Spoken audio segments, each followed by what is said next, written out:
கிறிஸ்துவுக்குள் அன்பான சகோதர சகோதரிகளே, இந்த அஸ்திபார உபதேச நிகழ்ச்சிக்கு உங்கள் யாவரையும் ஆண்டவராகிய இயேசுவின் நாமத்தினாலே வாழ்த்தி வரவேற்கிறோம்.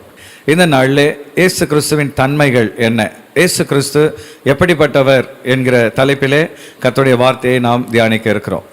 ஒரு நாள் ஆண்டவர் இயேசு கிறிஸ்து எரிகோ என்கிற ஒரு பட்டணத்தின் வழியாக போய் கொண்டு வந்த பொழுது, அந்த ஊரில் இருந்த ஆயக்காரனாகிய ஒரு மனிதன் இயேசு எப்படிப்பட்டவரோ என்று அவரை பார்க்கும்படியாக வகை தேடினான். அவன் குள்ளனாக இருந்தபடினாலே ஜனக்கூட்டத்தில் இயேசுவை பார்க்க முடியாமல் ஒரு காட்டத்தி மரத்தின் மேல் ஏறி இயேசுவை அவன் பார்த்து கொண்டிருக்கும் பொழுது, அவன் இருக்கிற இடத்தருகே இயேசு வந்து சகைவே என்று சொல்லி அவனை பெயர் சொல்லி அழைக்கிறதை நாம் பார்க்கிறோம். அன்பான தேவ பிள்ளைகளே, இயேசு எப்படிப்பட்டவரோ என்று அவரை பார்க்க விரும்பின பொழுது ஆண்டவர் அவனை தேடி வந்து தன்னை அவனுக்கு வெளிப்படுத்தினார். அதே போல தம்மை அறிந்து கொள்கிற யாவருக்கும் தம்மை வெளிப்படுத்துகிற தேவன் நம்முடைய ஆண்டவர் இயேசு கிறிஸ்து. இந்த நாளில் கூட இயேசு எப்படிப்பட்டவர் என்ற கேள்விக்கு நாம் விடை பார்ப்போம். அவர் தேவத்துவத்தில் இரண்டாவது நபராக காணப்படுகிறார். மத்திய 28வது அதிகாரம் 19வது வசனத்தை நாம் பார்க்கும் பொழுது, ஆகையால் நீங்கள் புறப்பட்டு போய் சகல ஜாதிகளையும் சீஷராக்கி பிதா குமாரன் பரிசுத்தாவின் நாமத்தினால் அவர்களுக்கு ஞானஸ்நானம் கொடுத்து என்று இயேசு கிறிஸ்து சொல்லுகிறதை பார்க்கிறோம். அப்படி என்றால் ஞானஸ்நானம் கொடுக்கும் பொழுது 3 நாமங்கள் அங்கே பயன்படுத்தப்பட்டிருக்கிறது. முதலாவதாக பிதாவாகிய தேவன், இரண்டாவதாக குமாரனாகிய தேவன், மூன்றாவதாக பரிசுத்த ஆவியானவராகிய தேவன். அதிலே ஆண்டவர் இயேசு கிறிஸ்து இரண்டாவது நபராக குமாரனாகிய தேவனாக காணப்படுகிறார். அது மாத்திரமல்ல, ஆண்டவர் இயேசு கிறிஸ்து எல்லாம் வல்ல தெய்வமாக இருக்கிறார். மத்திய 28வது அதிகாரம் 18வது வசனத்திலே ஆண்டவர் மரித்து உயிர்த்தெழுந்த பின்பு பரமேறுகிற நேரத்திலே அவர் சொன்ன வார்த்தை, அப்பொழுது இயேசு சமீபத்தில் வந்து அவர்களை நோக்கி, வானத்திலும் பூமியிலும் சகல அதிகாரம் எனக்கு கொடுக்கப்பட்டிருக்கிறது என்று தம்முடைய சீஷர்களை பார்த்து அவர் சொல்லுகிறதை நாம் காண்கிறோம். அன்பான தேவ பிள்ளைகளே, ஆண்டவர் இயேசு கிறிஸ்து வானத்திலும் பூமியிலும் சகல அதிகாரமுள்ள சர்வ வல்லமையுள்ள தேவனாக இருக்கிறார். அவர் பூமியில் இருக்கும் பொழுது தம்முடைய வல்லமையை அவர் வெளிப்படுத்துகிறார். இயற்கைக்கு மேலாக அவர் தம்முடைய வல்லமையை வெளிப்படுத்துகிறதை பார்க்கிறோம். குஷ்டரோகிகளை குணப்படுத்துகிறார், உயிரோடு மரித்தவர்களை உயிரோடு கூட எழுப்புகிறார். இப்படி பல அற்புதங்களை செய்து தாம் எல்லாம் வல்ல தெய்வம் என்பதை அவர் வெளிப்படுத்துகிறார். அது மாத்திரமல்ல, இயேசு கிறிஸ்து எப்படிப்பட்டவர் என்று நாம் அறிந்து கொள்ள வேண்டும் என்று பார்க்கும் பொழுது, இயேசு எல்லாம் அறிந்த தெய்வமாக இருக்கிறார். யோவான் 16வது அதிகாரம் 30வது வசனத்தை நாம் பார்க்கும் பொழுது, நீர் எல்லாவற்றையும் அறிந்திருக்கிறீர் என்றும் ஒருவன் உம்மை வினாவ வேண்டுவதில்லை என்றும் இப்பொழுது அறிந்திருக்கிறோம், இதனாலே நீர் தேவனிடத்திலிருந்து வந்தீர் என்று விசுவாசிக்கிறோம் என்றார்கள். இங்கே நாம் பார்க்கிறோம், இயேசு எல்லாவற்றையும் அறிந்திருக்கிறார் என்று மக்கள் சொல்கிறதை நாம் காண்கிறோம். அன்பான தேவ பிள்ளைகளே, ஆண்டவர் இயேசு கிறிஸ்து பூமியிலே 33.5 வருடங்கள் மனிதனாக வாழ்ந்தாலும் அவருக்குள் தெய்வ தன்மை முழுமையாக காணப்பட்டது. இயேசு கிறிஸ்து சகலத்தையும் அறிந்தவராக இருந்தார். மக்கள் மனதில் என்ன இருக்கிறது என்பதை அவர் புரிந்து வைத்திருந்தார். அது மாத்திரமல்ல, நாம் இந்த செய்தியின் துவக்கத்தில் பார்த்தோம், சகேயு என்கிற மனிதனை முதல் முறை அவர் பார்க்கிறார். ஆனாலும் மரத்தின் மேல் இருந்து அவனை பார்த்து சகேவே என்று பெயர் சொல்லி அழைக்கிறதை நாம் காண்கிறோம். அப்படி என்றால் ஆண்டவர் இயேசு கிறிஸ்து சகலத்தையும் அறிந்த தேவனாக இருக்கிறார். அவர் கடந்த காலத்தையும் நிகழ்காலத்தையும் எதிர்காலத்தையும் அறிந்தவர். ஆகையினால் தான் நான் முந்தினவரும் பிந்தினவருமாயிருக்கிறேன் என்று இயேசு கிறிஸ்து சொல்கிறதை பார்க்கிறோம். அன்பான தேவ பிள்ளைகளே, அவர் உன்னை அறிந்து வைத்திருக்கிறார். வேதத்திலே சொல்லப்பட்டிருக்கிறது, தாயின் கருவில் உருவாவதற்கு முன்பாகவே அவர் உன்னை பெயர் சொல்லி அழைத்த தேவனாக இருக்கிறார். ஆகவே இயேசு கிறிஸ்து எல்லாம் அறிந்த தெய்வம் என்பதை நாம் புரிந்து கொள்ள வேண்டும். அது மாத்திரமல்ல, அவர் எங்கும் நிறைந்த தேவனாக இருக்கிறார். மத்திய 18வது அதிகாரம் 20வது வசனத்திலே நாம் பார்க்கும் பொழுது, ஏனெனில் 2 பேராவது 3 பேராவது என் நாமத்தினாலே எங்கே கூடியிருக்கிறீர்களோ அங்கே அவர்கள் நடுவிலே இருக்கிறேன் என்றார். இங்கே நாம் பார்க்கிறோம், இயேசுவின் பெயரை சொல்லி ஒரு 2 பேர் அல்லது 3 பேர் எங்கே கூடினாலும் அங்கே அவர்கள் நடுவிலே நான் இருக்கிறேன் என்று இயேசு கிறிஸ்து வாக்களிக்கிறதை பார்க்கிறோம். அன்பான தேவ பிள்ளையே, கர்த்தர் நம் நடுவில் இருக்கிறார். இந்த நிகழ்ச்சியை பார்த்து கொண்டிருக்கிற உன்னோடு கூட ஆண்டவர் இயேசு இருக்கிறார். ஒருவேளை நம்முடைய கண்களால் நாம் அவரை காண முடியாவிட்டாலும் ஆவியான தேவனாக அவர் உன்னோடு கூட இருக்கிறார் என்பதை நீ புரிந்து கொள்ள வேண்டும். அது மாத்திரமல்ல, இயேசு எப்படிப்பட்டவர் என்று நாம் அறிந்து கொள்ள வேண்டும் என்றால், வேதத்திலே யோவான் 5:22 அவர் உலகத்தை நியாயந்திருக்கிற நீதிபதி என்று சொல்லப்பட்டிருக்கிறது. அங்கே நாம் வாசிக்கிறோம், அன்றியும் பிதாவை கனம் பண்ணுகிறது போல எல்லாரும் குமாரனையும் கனம் பண்ணும்படிக்கு பிதாவானவர் தாமே ஒருவருக்கும் நியாய தீர்ப்பு செய்யாமல் நியாய தீர்ப்பு செய்யும் அதிகாரம் முழுவதையும் குமாரனுக்கு ஒப்பு கொடுத்திருக்கிறார். இங்கே நாம் பார்க்கிறோம், இந்த உலகத்தின் முடிவிலே ஒரு நியாய தீர்ப்பு நாள் வரப்போகிறது. அந்த நியாய தீர்ப்பு நாளிலே பிதாவாகிய தேவன் தாமே மனிதர்களுக்கு நியாய தீர்ப்பை கொடுக்காமல் தம்முடைய குமாரனாகிய இயேசு கிறிஸ்துவே இந்த உலகத்தை நியாயம் தீர்க்கும் அதிகாரத்தை அவர் கையிலே பிதா கொடுத்திருக்கிறார். அன்பான தேவ பிள்ளைகளே, இந்த உலகத்தில் இயேசு கிறிஸ்து முதல் முறை வரும்பொழுது அடிக்கப்பட்ட ஆட்டுக்குட்டியாக வந்தார். ஆனால் இரண்டாவது முறை அவர் கெர்ஜிக்கிற சிங்கமாக வரப்போகிறார்.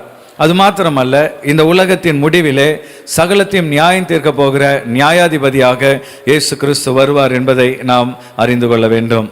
இரண்டாவது கேள்விக்கு நாம் செல்வோம். இயேசு தன்னை கடவுள் என்று எங்கேயாவது சொல்லியிருக்கிறாரா? இன்றைக்கு அநேகர் கிறிஸ்துவத்தை குறித்து வைக்கிற விமர்சனத்திலே ஒன்று, இயேசு கிறிஸ்து எங்கேயுமே தன்னை கடவுள் என்று சொல்லவில்லை, நீங்கள் எப்படி அவரை ஆராதிக்கலாம் என்று சொல்லி பலர் கேள்விகளை கேட்கிறார்கள். இந்த நிகழ்ச்சியை பார்த்து கொண்டிருக்கிற அன்பான சகோதரனே சகோதரியே, ஒன்றை நாம் புரிந்து கொள்ள வேண்டும். ஒரு தேசத்தின் தலைவர் அல்லது ஒரு அதிபதி தம்முடைய மக்களுக்கு முன்பாக வந்து நின்று, மக்களே, நான் தான் உங்கள் தேசத்து அதிபதி, தயவு செய்து என்னை நம்புங்கள் என்று கெஞ்ச வேண்டிய அவசியம் இல்லை. அவர் வரும்பொழுதே மக்களுக்கு தெரியும் இவர் நம்முடைய தேசத்தின் அதிபதி என்று. அதே போல கடவுள் தன்னை கடவுள் என்று அழைத்து கொள்ளவோ மக்களுக்கு முன்பாக தன்னை அறிமுகப்படுத்தி கொள்ளவோ அவசியமில்லை. ஆண்டவர் இயேசு கிறிஸ்துவின் வார்த்தைகள், அவருடைய செய்கைகள், அவருடைய வாழ்க்கை அவர் தெய்வம் என்பதற்கு நிச்சயமான ஆதாரமாக இருக்கிறது. அப்படி என்றால் இயேசு தன்னை கடவுள் என்று சொல்லியிருக்கிறாரா என்று வேதத்தை ஆராய்ந்து பார்க்கும் பொழுது யோவான் 10வது அதிகாரம் 33வது வசனத்திலே தெளிவாக யூதர்கள் இயேசுவை பார்த்து இப்படி சொல்கிறார்கள். அதை நாம் வாசிக்கும் பொழுது, யூதர்கள் இயேசுக்கு பிரதியுத்தரமாக, நற்கிரியை நிமித்தம் நாங்கள் உன்மேல் கல்லெறிகிறதில்லை, நீ மனிதனாயிருக்க உன்னை தேவன் என்று சொல்லி இவ்விதமாக தேவ தூஷணம் சொல்கிறபடியினால் உன்மேல் கல்லெறிகிறோம் என்றார்கள். ஒரு காலகட்டத்திலே யூதர்கள் இயேசுவை கல்லெறிந்து கொல்லும்படி வருகிறார்கள். அப்பொழுது இயேசு கிறிஸ்து, நான் உங்களுக்கு நன்மை தானே செய்கிறேன், நீங்கள் ஏன் என்னை கொல்ல வருகிறீர்கள் என்று கேட்கும் பொழுது அவர்கள் சொல்கிறார்கள், நீ செய்த நன்மைக்காக உன்னை கொல்ல வரவில்லை, நீ ஒரு மனிதனாக இருக்க உன்னை தேவன் என்று சொல்லி இவ்விதமாக நீ உன்னை பிதாவுக்கு சமமாக்குவதனால் உன்னை கல்லெறிய வருகிறோம் என்று சொல்லி அவர்கள் சொல்கிறதை வேதத்திலே நாம் வாசிக்கிறோம். அன்பான தேவ பிள்ளையே, இயேசு தன்னை தெய்வம் என்று ஒரு இடத்திலும் சொல்லவில்லை என்று சொல்லுகிறவர்கள் இந்த வசனத்தை நன்றாக பலமுறை வாசித்து பார்க்க வேண்டும். இயேசு தன்னை பிதாவுக்கு சமமாக்கினதினால், தன்னை தேவன் என்று சொன்னதினால் யூதர்கள் அவரை எதிர்த்து வந்ததை வேதத்திலே நாம் தெளிவாய் பார்க்கிறோம். அது மாத்திரமல்ல, இயேசு தெய்வம் என்பதற்கு இன்னொரு ஆதாரம், அநேக இடங்களிலே இயேசுவை கடவுளுக்குரிய ஆராதனையை கொடுத்து மக்கள் வணங்க வந்த பொழுது இயேசு அவர்களை தடை செய்யவில்லை. மத்தேயு 14வது அதிகாரம் 33வது வசனத்திலே, அப்பொழுது படவில் உள்ளவர்கள் வந்து மெய்யாகவே நீர் தேவனுடைய குமாரன் என்று சொல்லி அவரை பணிந்து கொண்டார்கள். ஆண்டவர் இயேசு கிறிஸ்து காற்றையும் கடலையும் அதட்டி அவர் சொன்ன உடனே கடல் அமைதலாயிற்று, காற்று அமர்ந்தது, அந்த கவிழப்போகிற படகு அது நிலை கொண்டது. அதை பார்த்த படகில் இருந்து அவருடைய சீஷர்கள் வந்து அவரை பணிந்து கொண்டார்கள் என்று நாம் பார்க்கிறோம். அன்பான தேவ பிள்ளைகளே, யூதர்கள் பிதாவாகிய தேவனை தவிர வேறு ஒருவரையும் வணங்க மாட்டார்கள். ஆனால் இங்கே படவிலே இயேசுவை வந்து அவர்கள் வணங்கினார்கள், பணிந்தார்கள் என்று பார்க்கும் பொழுது இயேசு அதை தடை செய்யவில்லை என்பதை நாம் காணும் பொழுது அவர் மனிதர்கள் தன்னை ஆராதனை செய்வதை ஏற்றுக்கொண்டு தான் தேவன் என்பதை அங்கே அவர் வெளிப்படுத்துகிறார். மூன்றாவது, தன் நாமத்தினால் நாம் ஜெபிக்க வேண்டும் என்று அவர் உரிமை கோருகிறார். யோவான் 14வது அதிகாரம் 13-14 வசனங்களிலே, நீங்கள் என் நாமத்தினாலே எதை கேட்பீர்களோ குமாரனில் பிதா மகிமைப்படும்படியாக அதை செய்வேன், என் நாமத்தினாலே நீங்கள் எதை கேட்டாலும் அதை நான் செய்வேன். இந்த வார்த்தையை ஒரு சாதாரண மனிதன் சொல்ல முடியாது. என் பெயரை சொல்லி நீங்கள் எதை கேட்டாலும் நான் அதை செய்வேன் என்று ஒரு மனிதன் ஒரு நாளும் வாக்களிக்க முடியாது. அன்பான தேவ பிள்ளைகளே, ஆண்டவர் இயேசுவின் நாமத்தில் வல்லமை இருந்ததினால்தான் அவர் தைரியமாக என் பெயரை சொல்லி நீங்கள் எதை கேட்டாலும் குமாரனில் பிதா மகிமைப்படும்படி நான் அதை செய்வேன் என்று சொல்கிறதை பார்க்கிறோம். உதாரணத்துக்கு, ஒரு கடையிலே நீங்கள் கணக்கு வைத்திருக்கிறீர்கள் என்றால், உங்கள் மகன் அந்த கடைக்கு போய் உங்கள் பெயரை சொல்லி பொருட்களை கேட்கும் பொழுது கடைக்காரர் பொருட்களை கொடுக்கிறார். ஆனால் அதே வேளையிலே இன்னொரு வாலிப பையன் போய் உங்கள் பெயரை சொல்லி பொருளை கேட்டால் கடைக்காரர் கொடுக்க மாட்டார். ஏனென்றால் அவர் உங்கள் மகனுக்கு மாத்திரமே, உங்களை அறிந்திருக்கிறதினால் உங்கள் மகனுக்கு மாத்திரமே அதை செய்கிறார். அதே போல தேவ பிள்ளைகளே, ஒரு மனிதனுக்கு அவருடைய பெயரில் வல்லமை இல்லாவிட்டால் நிச்சயமாக இந்த வார்த்தையை சொல்ல முடியாது. இயேசு கிறிஸ்து தம்முடைய நாமத்தில் வல்லமை இருப்பதினாலேயே, என் நாமத்தினால் நீங்கள் எதை கேட்டாலும் அதை நான் செய்வேன் என்று வாக்களிக்கிறதை பார்க்கிறோம். இந்த செய்தியை கேட்டுக்கொண்டிருக்கிற அன்பான சகோதரனை சகோதரியே, ஆண்டவர் இயேசுவை நீ விசுவாசித்து அவருடைய மகனாக மாறுவாய் என்றால், அவருடைய நாமத்தினால் நீ எதை கேட்டு ஜெபித்தாலும் கர்த்தர் உனக்காக யாவற்றையும் செய்து முடிக்கிற தேவனாக இருக்கிறார். அது மாத்திரமல்ல, மரித்தோரை உயிரோடு எழுப்பி தான் கடவுள் என்பதை கர்த்தர் இயேசு வெளிப்படுத்துகிறார். யோவான் 11வது அதிகாரம் 43-44 வசனங்களிலே இவைகளை சொன்ன பின்பு, லாசருவே வெளியே வா என்று உரத்த சத்தமாய் கூப்பிட்டார். அப்பொழுது மரித்தவன் வெளியே வந்தான். ஆண்டவர் இயேசு கிறிஸ்து இந்த பூமியில் இருந்த பொழுது அநேக மரித்தவர்களை உயிரோடு கூட எழுப்பினார். அதில் லாசர் என்கிற தன்னுடைய நண்பனை, செத்து 4 நாட்கள் ஆன அவனை ஆண்டவர் கல்லறையிலிருந்து எழுப்பி தாம் உயிரோடு இருக்கிற தெய்வம், தான் உயிர்ப்பிக்கிற தெய்வம் என்பதை ஆண்டவர் அங்கே மெய்ப்பிக்கிறதை பார்க்கிறோம். மரித்தோரை உயிரோடு எழுப்ப வல்லமையுடைய தெய்வம் ஆண்டவர் இயேசு கிறிஸ்து. அது மாத்திரமல்ல, இந்த உலகத்தில் மனிதர்களால் செய்ய முடியாத ஒன்றை ஆண்டவர் இயேசு கிறிஸ்து செய்கிறார். அது என்னவென்றால், மனிதர்களுடைய பாவங்களை மன்னிக்கும் அதிகாரத்தை உடையவராக இருந்தார். மார்க் 2வது அதிகாரம் 10வது வசனத்தை நாம் பார்க்கும் பொழுது, பூமியிலே பாவங்களை மன்னிக்க மனுஷகுமாரனுக்கு அதிகாரம் உண்டு என்பதை நீங்கள் அறிய வேண்டும் என்று சொல்லி திமிர்வாதக்காரனை நோக்கி, மகனே, உன் பாவங்கள் உனக்கு மன்னிக்கப்பட்டது என்று இயேசு கிறிஸ்து சொல்லுகிறதை நாம் பார்க்கிறோம். அன்பான தேவ பிள்ளைகளே, இந்த உலகத்திலே ஒரு திமிர்வாதக்காரனை நடக்க வைப்பது கடினம் என்றால், ஒரு மனிதனுடைய பாவத்தை மன்னிக்கிறேன் என்று சொல்வது அதைவிட கடினம். ஒரு மனிதன் செய்த பாவங்களை மன்னிக்க கடவுள் ஒருவருக்கே அதிகாரம் உண்டு. ஆகவே இயேசு கிறிஸ்து அந்த திமிர்வாதக்காரனுடைய பாவங்களை மன்னித்தது வைத்து அவர் தெய்வம் என்பதை நாம் தெளிவாக புரிந்து கொள்ள முடியும். கேள்விக்கு நாம் கடன் செல்வோம். மற்ற தெய்வங்களை விட இயேசு எந்த வகையில் மேலானவர்? இயேசு மனிதனாக வந்த தெய்வம் என்பதை அறிந்து கொள்கிறோம். மற்ற தெய்வங்களை விட இந்த இயேசு எந்த வகையில் மேலானவர்? இந்த செய்தியை கேட்டுக்கொண்டிருக்கிற அன்பான சகோதரனை சகோதரியே, இயேசு கிறிஸ்துவின் போதனைகள் மேலானவைகள். யோவான் 7வது அதிகாரம் 46வது வசனத்திலே அவரை கைது செய்ய சென்ற சேவகர்கள் திரும்பி வந்து அந்த பிரதான ஆசாரியனை பார்த்து சொல்கிறார்கள், அந்த மனுஷன் பேசுகிறது போல ஒருவனும் ஒரு காலும் பேசினதில்லை என்றார்கள். ஆண்டவர் இயேசு கிறிஸ்துவின் வார்த்தைகளை கேட்டபொழுது, அவரை போல அதிகாரம் உடையவராய் போதிக்க உலகத்தில் ஒருவரும் இல்லை என்று அவருடைய எதிரிகள் கூட அவரை குறித்து சாட்சி கொடுக்கிறதை பார்க்கிறோம். அன்பான தேவ பிள்ளைகளே, வேத புஸ்தகத்தை நாம் வாசிக்கும் பொழுது இயேசு கிறிஸ்துவின் போதனைகளை போன்ற மேலான போதனைகள் உலகத்தில் இல்லை. உலகத்திலே சத்துருவை எதிர்த்து நிற்க வேண்டும் என்று தான் அநேகர் சொல்லிக் கொடுப்பார்கள். ஆனால் ஆண்டவர் இயேசு கிறிஸ்துவோ உன் சத்துருவை சிநேகி என்று சொல்லுகிறார்.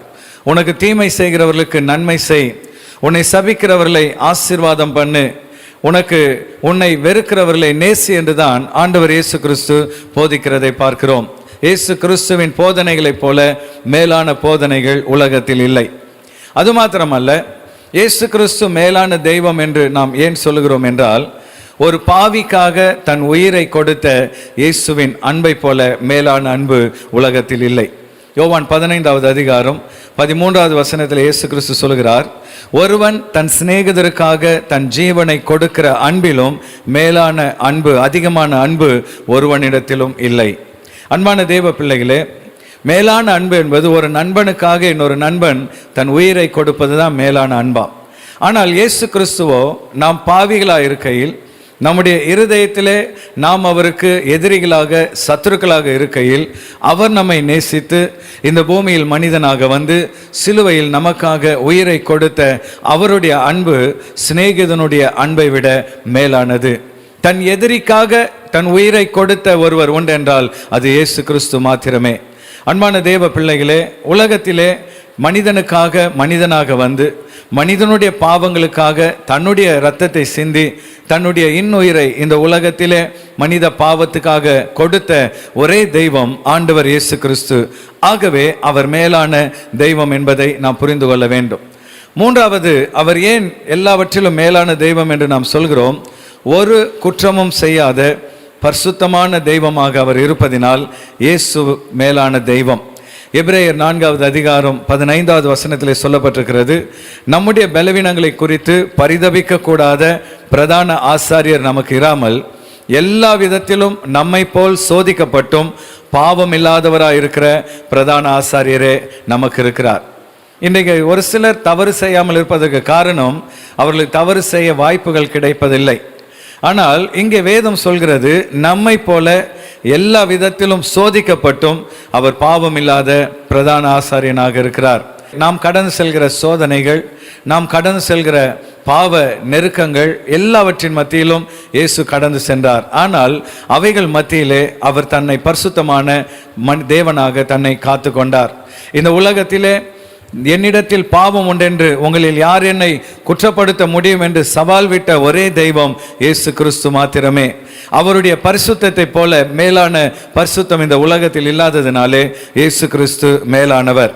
அது மாத்திரமல்ல, பரலோகம் செல்ல இயேசு அருளுகிற ரட்சிப்பு மேலானது. இன்னைக்கு உலகத்தில் இருக்கிற அநேக மார்க்கங்கள் நாம் மோட்சம் செல்ல, முக்தி அடைய நற்கிரியைகளை செய்ய வேண்டும் என்று வலியுறுத்துகிறது. ஆனால் மனிதன் எத்தனை நற்கிரியைகளை செய்தாலும் அவனுக்குள் இருக்கிற பாவத்தினாலே அவன் அறிந்தும் அறியாமலும் தவறுகளை பாவங்களை செய்து விடுகிறான். ஆகவே நற்கிரியைகளினால் கடவுளிடத்தில் செல்ல முடியாத மனிதனுக்கு ஆண்டவர் இயேசு கிறிஸ்து ரட்சிப்பை அருள்கிறார். எபிரேயர் 2வது அதிகாரம் 4வது வசனத்திலே, அடையாளங்களினாலும் அற்புதங்களினாலும் பலவிதமான பலத்த செய்கைகளினாலும் தம்முடைய சித்தத்தின்படி பகிர்ந்து கொடுத்த பரிசுத்த ஆவியின் வரங்களினாலும் தேவன்தாமே சாட்சி கொடுத்ததுமாயிருக்கிற இவ்வளவு பெரிதான ரட்சிப்பை குறித்து நாம் கவலையற்றிருப்போமானால் தண்டனைக்கு எப்படி தப்பித்து கொள்ளுவோம்? ஆண்டவர் இயேசு கிறிஸ்து தன்னுடைய ஜீவனை கொடுத்து நமக்கு ரட்சிப்பை ஆயத்தமணி வைத்திருக்கிறார். இவ்வளவு பெரிதான இந்த ரட்சிப்பை குறித்து நாம் கவலையற்றிருப்போம் என்றால் வருகிற நியாய தீர்ப்பு நாளிலே நாம் எப்படி தண்டனைக்கு தப்பித்து கொள்வோம் என்று பரிசுத்த வேதம் கேட்கிறதை பார்க்கிறோம். அன்பான தேவ பிள்ளைகளே, ஆண்டவர் இயேசு கிறிஸ்து இலவசமாக அந்த ரட்சிப்பை நமக்கு தருகிறார். அவருடையினால் கழுவப்பட்டு நம்முடைய வாழ்க்கையை பரிசுத்தப்படுத்தி அவரை போல பரிசுத்தமுள்ள பிள்ளைகளாக வாழ இந்த ரட்சிப்பை, மேலான ரட்சிப்பை அவர் நமக்கு தருகிறார். ஆகவே இயேசு அருளுகிற இந்த ரட்சிப்பு மேலானது. அது மாத்திரமல்ல, எல்லாவற்றுக்கும் மேலாக நம்பிக்கை இல்லாமல் வாழ்கிற இந்த உலகத்திலே நம்பிக்கையற்ற மக்களுக்கு இயேசு கிறிஸ்து தரும் வாக்கு தத்தம் மேலானது. யோவான் 14வது அதிகாரம் 3வது வசனத்திலே, நான் போய் உங்களுக்காக ஸ்தலத்தை ஆயத்தமணின பின்பு நான் இருக்கிற இடத்திலே நீங்களும் இருக்கும்படி நான் மறுபடியும் வந்து உங்களை என்னிடத்தில் சேர்த்து கொள்வேன் என்று ஆண்டவர் வாக்களிக்கிறதை பார்க்கிறோம். அன்பான தேவ பிள்ளைகளே, மரணத்துக்கு பின்பு என்ன நடக்கும் என்கிற கேள்வி அநேகருக்குள் இருக்கிறது. ஆனால் இங்கே ஆண்டவர் இயேசு கிறிஸ்து சொல்லுகிறார், நான் மரித்து உயிர்த்தெழுந்த பின்பு உங்களுக்காக பரலோகத்திலே ஒரு ஸ்தலத்தை ஆயத்தம் பண்ணுவேன். நான் ஆயத்தம் பண்ணின பின்பு நான் மறுபடியும் வந்து உங்களை என்னிடத்தில் சேர்த்து கொள்வேன் என்று இயேசு கிறிஸ்து சொல்கிறதை பார்க்கிறோம். அன்பான தேவ பிள்ளைகளே, இந்த உலகத்திலே மீண்டும் வருவேன் என்று இயேசு கிறிஸ்து வாக்களித்திருக்கிறார். இந்த வாக்கு தத்தம் மேலானது. அது மாத்திரமல்ல, யோவான் 14:6 இயேசு கிறிஸ்து சொல்லுகிறார், நானே வழியும் சத்தியமும் ஜீவனுமாயிருக்கிறேன், என்னாலே அல்லாமல் ஒருவனும் பிதாவினிடத்தில் வரான். இங்கே கடவுளிடத்திலே செல்ல, அந்த மேலான பிதாவாகிய தேவனிடத்தில் செல்ல நானே வழி என்று இயேசு கிறிஸ்து வாக்களிக்கிறதை பார்க்கிறோம். வழியாகிய அந்த ஆண்டவர் இயேசுவை நாம் விசுவாசித்து அவருடைய பாதையில் நடக்கும் பொழுது நிச்சயமாக ஆண்டவர் நமக்கு மோட்சத்தை, அந்த முக்தியை தந்து ஆசீர்வதிப்பார் என்பதில் சந்தேகமில்லை. 4வது கேள்வி, இயேசு கிறிஸ்து இந்த பூமியிலே மனிதனாக பிறந்தார், மனிதனுக்காக மரித்தார், அடக்கம் பண்ணப்பட்டார், 3வது நாள் உயிரோடு கூட எழுந்தார். உயிரோடு எழுந்த ஆண்டவர் பரமேறி சென்றார். இப்பொழுது அவர் என்ன செய்து கொண்டிருக்கிறார்? அன்பான தேவ பிள்ளைகளே, ஆண்டவர் இயேசு கிறிஸ்து மரித்து உயிர்த்தவுடனே 40 நாட்கள் மனிதர்களுக்கு தரிசனம் கொடுத்து வானங்கள் வழியாய் ஏறி சென்றார். எபிரேயர் 4:14 வானங்களின் வழியாய் பரலோகத்துக்கு போன தேவகுமாரனாகிய இயேசு என்று சொல்லப்பட்டிருக்கிறதை பார்க்கிறோம். அவர் வானங்கள் வழியாக பரலோகம் சென்று பிதாவாகிய தேவனுடைய வலது பாரிசத்தில் அமர்ந்திருக்கிறார். மார்க் 16:19 இவ்விதமாய் கர்த்தர் அவர்களுடனே பேசின பின்பு பரலோகத்துக்கு எடுத்துக்கொள்ளப்பட்டு தேவனுடைய வலது பாரிசத்தில் அமர்ந்திருக்கிறார். வானங்கள் வழியாய் பரலோகத்துக்கு சென்ற அவர் பிதாவாகிய தேவனுடைய வலது புறத்திலே அமர்ந்திருக்கிறார். அது மாத்திரமல்ல, தேவ தூதர்களும் அதிகாரங்களும் அவருக்கு கீழ்ப்பட்டிருக்கிறது. 1 பேதுரு 3:22 அவர் பரலோகத்துக்கு போய் தேவனுடைய வலது பாரிசத்தில் இருக்கிறார். தேவ தூதர்களும் அதிகாரங்களும் வல்லமைகளும் அவருக்கு கீழ்ப்பட்டிருக்கிறது. பரலோகத்தில் இருக்கிற சகல வல்லமைகளும் அதிகாரங்களும் இயேசுவுக்கு கீழ்ப்பட்டு அவருடைய கட்டளைக்கு கீழ்ப்படிந்து நடக்கிறது. அது மாத்திரமல்ல, அவர் ஆசாரியனாக உங்களுக்காக எனக்காக பிதாவிடத்தில் பரிந்து பேசி கொண்டிருக்கிறார். எபிரேயர் 8:1 பரலோகத்தில் உள்ள மகத்துவ ஆசனத்தின் வலது பாரிசத்திலே உட்கார்ந்திருக்கிறவருமாய் என்று சொல்லப்பட்டிருக்கிறது. 2 பரிசுத்த ஸ்தலத்திலும் மனுஷரால் அல்ல கர்த்தரால் ஸ்தாபிக்கப்பட்ட மெய்யான கூடாரத்திலும் ஆசாரிய ஊழியம் செய்கிறவருமாயிருக்கிற பிரதான ஆசாரியர் நமக்கு உண்டு. ஆசாரியனுடைய மிக முக்கியமான வேலை ஜனங்களுக்காக தேவனிடத்தில் பரிந்து பேசி ஜெபிக்க வேண்டும். இந்த பூமியிலே உனக்காக எனக்காக குமாரனாகிய இயேசு கிறிஸ்து பிதாவாகிய தேவனிடத்தில் பரிந்து பேசி கொண்டிருக்கிறார். அது மாத்திரமல்ல, இயேசு இப்பொழுது என்ன செய்து கொண்டிருக்கிறார்? பரலோகத்திலே நமக்காக ஒரு ஸ்தலத்தை ஆயத்தம் பண்ணி கொண்டிருக்கிறார். யோவான் 14:2 நாம் பார்க்கிறோம், என் பிதாவின் வீட்டில் அநேக வாசஸ்தலங்கள் உண்டு, அப்படி இல்லாதிருந்தால் நான் உங்களுக்கு சொல்லியிருப்பேன், ஒரு ஸ்தலத்தை உங்களுக்காக ஆயத்தம் பண்ண போகிறேன். அன்பான தேவ பிள்ளைகளே, ஆண்டவர் இயேசு கிறிஸ்து நமக்காக பிதாவாகிய தேவனுடைய பரலோகத்திலே ஒரு ஸ்தலத்தை ஆயத்தம் பண்ணி கொண்டிருக்கிறார். நாம் ஏற்கனவே பார்த்தது போல ஆண்டவருடைய 1000 வருட அரசாட்சிக்கு பின்பு புதிய வானம் புதிய பூமி உண்டாக்கப்படும் பொழுது அந்த ஸ்தலம் புதிய எருசலேம் ஆகிய அது பரலோகத்திலிருந்து இறங்கி வரும் என்று வேதம் வாக்களிக்கிறது. ஆக ஆண்டவர் இயேசு கிறிஸ்து நமக்காக பரிந்து பேசி கொண்டிருக்கிறார், நமக்காக ஒரு ஸ்தலத்தை ஆயத்தம் பண்ணி கொண்டிருக்கிறார். 5வதும் கடைசியான கேள்விக்கு நாம் செல்வோம். இயேசுவுக்கு நாம் ஆற்ற வேண்டிய கடமைகள் என்ன? ஆண்டவர் இயேசு கிறிஸ்து இந்த பூமியில் நமக்காக வந்து மரித்தார், உயிர்த்தார். இப்பொழுது நமக்காக ஒரு ஸ்தலத்தை ஆயத்தம் பண்ணி கொண்டிருக்கிறார். அந்த தேவனுக்காக நாம் என்ன செய்ய வேண்டும்? அன்பான தேவ பிள்ளைகளே, ஆண்டவர் இயேசு கொடுக்கிற ஆசீர்வாதங்களையும் அவர் கொடுக்கிற ரட்சிப்பையும் நித்திய ஜீவனையும் மோட்ச பாக்கியத்தையும் பெற்றுக்கொள்ள முதலாவது இயேசுவே கர்த்தர் என்று நாம் விசுவாசிக்க வேண்டும். ரோமர் 10:9 என்னவென்றால், கர்த்தராகிய இயேசுவை நீ உன் வாயினால் அறிக்கையிட்டு தேவன் அவரை மரித்தோரிலிருந்து எழுப்பினார் என்று உன் இருதயத்தில் விசுவாசித்தால் ரட்சிக்கப்படுவாய். இயேசு கிறிஸ்து நமக்காகவே மரித்தார், உயிரோடு எழும்பினார் என்பதை நாம் விசுவாசிக்க வேண்டும். 2வதாக, அந்த ஆண்டவர் இயேசுவை நம் வாழ்க்கையின் இரட்சகராக, பாவத்திலிருந்து நம்மை விடுவிக்கிற இரட்சகராக நாம் ஏற்றுக்கொள்ள வேண்டும். யோவான் 1:12 அவருடைய நாமத்தின் மேல் விசுவாசம் உள்ளவர்களாய் அவரை ஏற்றுக்கொண்டவர்கள் எத்தனை பேர்களோ அத்தனை பேர்களும் தேவனுடைய பிள்ளைகளாகும்படி அவர்களுக்கு அதிகாரம் கொடுத்தார். அப்படி என்றால் ஆண்டவர் இயேசு கிறிஸ்துவை நம் வாழ்க்கையின் இரட்சகராக நாம் ஏற்றுக்கொள்ளும் பொழுது நாம் தேவனுடைய பிள்ளைகளாகும் அதிகாரத்தை பெற்றுக்கொள்கிறோம். ஆண்டவர் இயேசுவை ஏற்றுக்கொண்ட பின்பு அவர் காட்டிய வழியிலே அவருடைய போதனைகளிலே நாம் நடக்க வேண்டும். மத்தேயு 7:24 ஆகையால் நான் சொல்லிய இந்த வார்த்தைகளை கேட்டு இவைகளின்படி செய்கிறவன் எவனோ அவனை கன்மலையின் மேல் தன் வீட்டை கட்டின புத்தியுள்ள மனுஷனுக்கு ஒப்பிடுவேன். அன்பான தேவ பிள்ளைகளே, ஆண்டவர் இயேசு கிறிஸ்துவின் போதனைகளை கேட்பது மாத்திரமல்ல, அந்த போதனைகளின்படி வாழ்கிறவன் எவனோ அவனே கன்மலையின் மேல் வீட்டை கட்டின புத்தியுள்ள மனுஷன் என்று ஆண்டவர் சொல்கிறார். அடுத்து, ஆண்டவர் இயேசுக்காக நாம் செய்ய வேண்டிய மிக முக்கியமான கடமை, இன்றைக்கு பாவத்திலும் வேதனையிலும் கண்ணீரிலும் நம்பிக்கையற்ற நிலைமையிலே எதிர்காலத்தை குறித்த பயத்தோடு வாழ்ந்து கொண்டிருக்கிற மக்களுக்கு ஆண்டவர் இயேசு கிறிஸ்துவின் நம்பிக்கை தருகிற நற்செய்தியை நாம் பகிர்ந்து கொள்ள வேண்டும். மார்க் 16:15 பின்பு அவர் அவர்களை நோக்கி, நீங்கள் உலகமெங்கும் போய் சர்வ சிருஷ்டிக்கும் சுவிசேஷத்தை பிரசங்கியுங்கள் என்று ஆண்டவர் கட்டளையிடுவதை பார்க்கிறோம். அன்பான தேவ பிள்ளைகளே, ஆண்டவர் இயேசு கிறிஸ்து பாவத்திலிருந்தும் சாபங்களிலிருந்தும் நோய்களிலிருந்தும் நம்மை விடுவிக்கிற தேவன் என்கிற நற்செய்தியை நம் மக்களுக்கு அறிவிக்கும்படியாக கர்த்தர் நம்மை அழைக்கிறார்.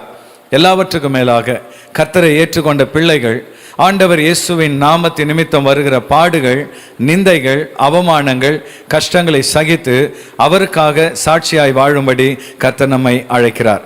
மத்தேயு 16வது அதிகாரம் 24வது வசனத்திலே, அப்பொழுது இயேசு தம்முடைய சீஷர்களை நோக்கி, ஒருவன் என்னை பின்பற்றி வர விரும்பினால் அவன் தன்னைத்தான் வெறுத்து தன் சிலுவையை எடுத்துக்கொண்டு என்னை பின்பற்ற கடவன். சிலுவை என்பது பாடுகள், சிலுவை என்பது அவமானம், சிலுவை என்பது வேதனைகள். அப்படி என்றால் ஒருவன் இயேசுவை பின்பற்ற விரும்பும் பொழுது அவனுக்கு உலகத்திலிருந்து பாடுகள் வரும்.